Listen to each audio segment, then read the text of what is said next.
Welcome, everybody. Welcome to 1405 Point Street here in Harbor Point.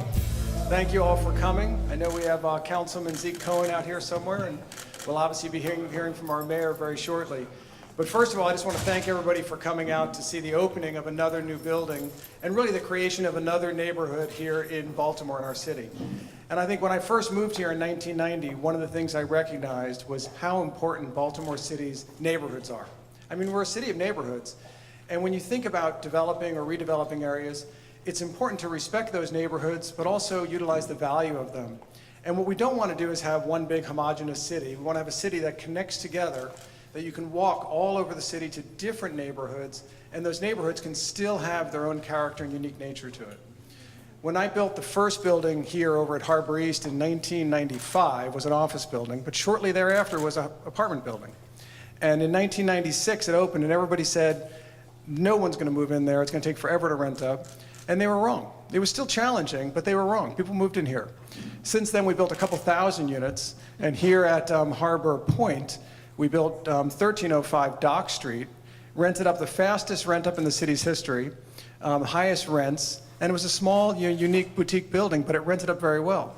And from there, we went on to this building, 1405 Point Street. And I want to thank our partners, Armada Hoffler, who helped us build the building, our other partners, Dan and Dana Henson, who helped us develop the building, and the entire team that worked on it. Jonathan Flesher, who's here somewhere, who led our team on the BD development side, did a fantastic job. Gallagher, Aviles, and Jones here, obviously leading the charge on the legal, and our bankers from M&T and everybody else that helped build this building to really make it something special, which is really important. So when you look at the building itself, this is what people are looking for now. They're looking for kind of fun, vibrant buildings, part of a good neighborhood, amenities around, hotels, restaurant, retail, but also the waterfront. And this building epitomizes that. When you look out the window, you see this waterfront environment. We have 289 units here. And of those units, 60% are already leased. And they're leased from people from all over. We have empty nesters, people that their kids are moved away that are from Baltimore County and moved downtown. We have young professionals from Baltimore City. I think 5 to 6% of the people that have moved in so far from Hopkins. Always a big demand generator around here. But also from the rest of the counties around in the city, people have come from all over to live in our city of Baltimore.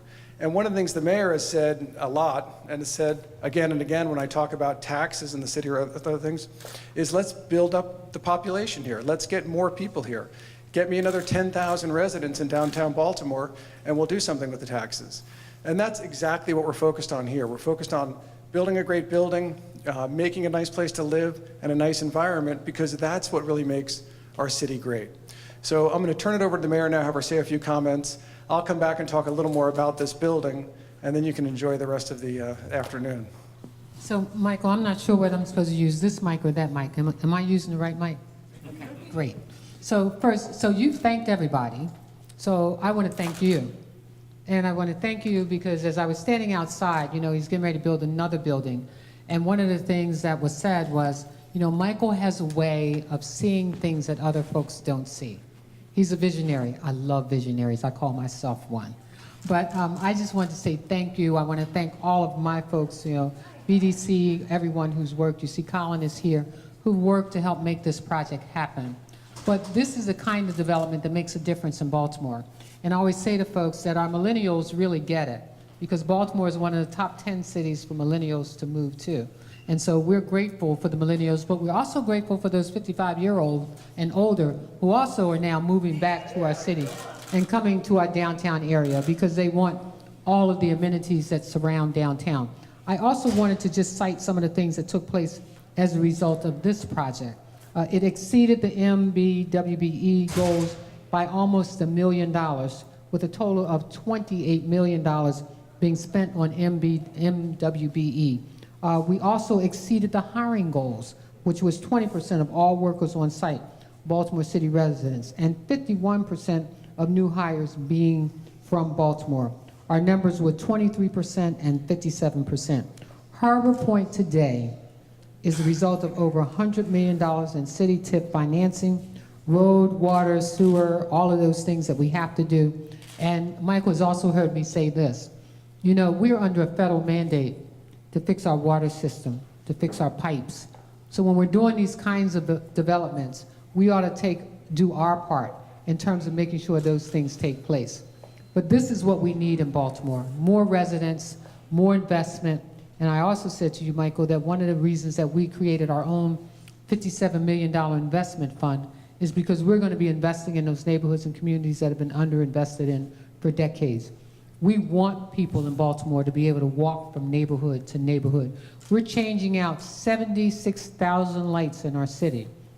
We're changing them to LED lights because we want to make our city brighter. We want people to be able to walk safely. We're building bike paths all around the city.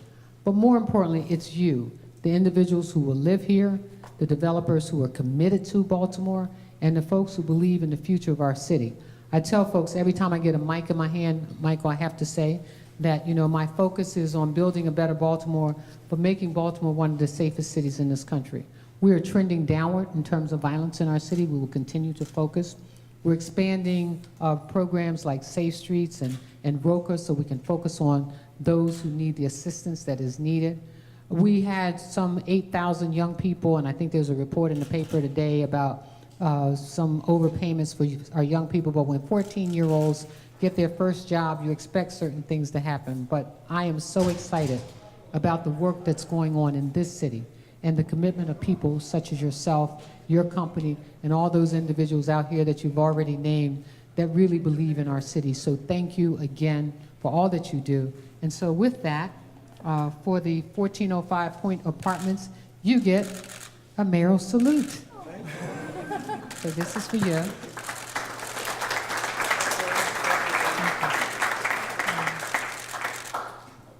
So again, just thank you, Michael, for all your work and your company, your family for their support because they've always been supportive. Zeke, you happen to represent one of the great districts of our city, but these folks really get it. They get what Baltimore needs, they're providing it for us, and we're excited. Thank you so much. Thank you very much, Mayor. And you know, everybody knows the mayor, and I commented on this before, that she's a ball of energy. She always has so much energy for the city. But it also, she has a vision, and not only a short-term vision and challenges that need to get fixed, but a long-term vision. And I love when we were talking before, and we talked about, you know, what she's going to do in her first 4 years. And she's already thinking about the second 4 years and the third 4 years, which is what we need. We need consistent, high-quality, long-term leadership here in our city. And I'm so thankful that we have that with you. And when we look at this building, some of the things that come to mind, you know, we talk about local, and we talk about MB, WB, hiring, and these are just common sense things. It's working with our city, with the talent we have in our city, with the fantastic people we have in our city, and doing things on a local basis. So it's pretty easy if you're thoughtful to be successful in those rights. But also I would thank Natalie, my wife over here, sitting here. She led the team on the interior design, but also on the artwork here. And one of the things we're doing with our other buildings is we've worked with Carl Conley and Natalie looking at, you know, how do we get great artwork in these buildings, which we've done, but it's all local. So it's all local artists. And what we're doing is building a collection that, other than the sculpture outside, that was actually a BG&E purchased sculpture from the 70s, that's not there, not the one here, it's out lying on the side. The one out here is a Baltimore sculpture, but everything else is from Baltimore. And it will be continue to build this great collection that marks different periods of time in our city with artists as we build different buildings going on. So now we get to the building itself and what we're doing here. The building is great. It's 289 units. It's fantastic units. They all have great water views. It really appeals to a lot of different people. We got some really small units at really competitive prices, and we have larger units for people that are moving back into the city. But when you leave this room here, you're going to be invited to go upstairs, which everybody should do, because one of our new tenants, Vita Taco, has tacos and beer, and they're here right now. The guys are just opening up tomorrow. But they have tacos and beer and drinks down here, but upstairs they have a lot of stuff on the 11th floor, and you'll be able to go see the model and, more importantly, the amenity spaces. This is just the lobby. The real amenities are upstairs in the building, and the pool deck is fantastic looking over the harbor. So you've got to go out and check that out and see it. And then lastly, you know, when you build a neighborhood like this, it's all about focusing on doing a good job, but it's about focusing on the next stuff and what you can do next. So my son Max here lives in the building. He's the biggest complaining resident that's here. But he's also of that age group. He actually worked on the original design when we sat there in the conference room and put little sketches on the wall of what are people looking for as far as unit size. Todd Harvey was there leading the design on the interiors and on the architecture. and was there really kind of leading that charge, but is now living in the building. And he talks about, really what people are looking for right now. So it's a great sounding board. He's a little difficult because he has something to say every day about it. But we're continuing to get great stuff around the project.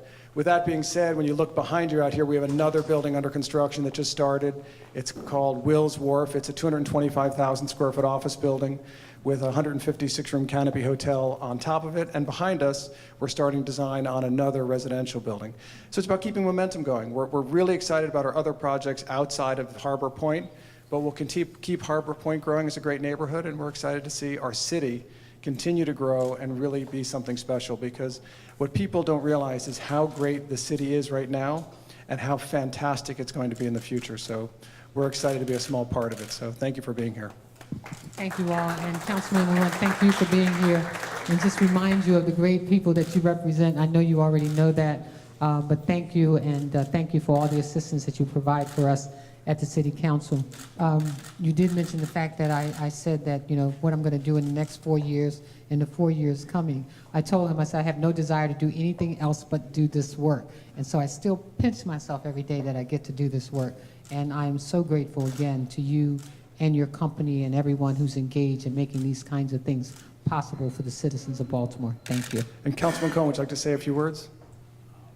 So just very briefly, again, thank you to Michael. Thank you to our mayor, who is just the champion for Baltimore and for, beautiful development like this. I just had a kid relatively recently. She's tiny. She's 7 months old. But yeah, I think about the kind of city I want her to grow up in, and it's just exciting to be in Baltimore in this moment where there is this sense of momentum, and we know the challenges, but we have folks in place who are taking them head on and who are thinking long term about our neighborhoods and our schools and our public safety. And so I am pumped to raise baby Maya in the city of Baltimore, and maybe I'll take her here to the pool at some point.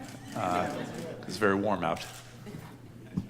Thank you very much. Well, we're There's a beer. gonna have pop some fake champagne bottles here first, and then everybody will go up to the 11th floor. And if you leave here early or even late, do go out and check out Sandlot out in the Point. Spike is here in the background over there, and Sandlot is an unbelievable environment. It's been voted Awesome, Spike. one of the top urban beaches, the top 10 urban beaches in the world. So in the world, that is, here in Baltimore. So go check out Sandlot when you get a chance. 2, 1.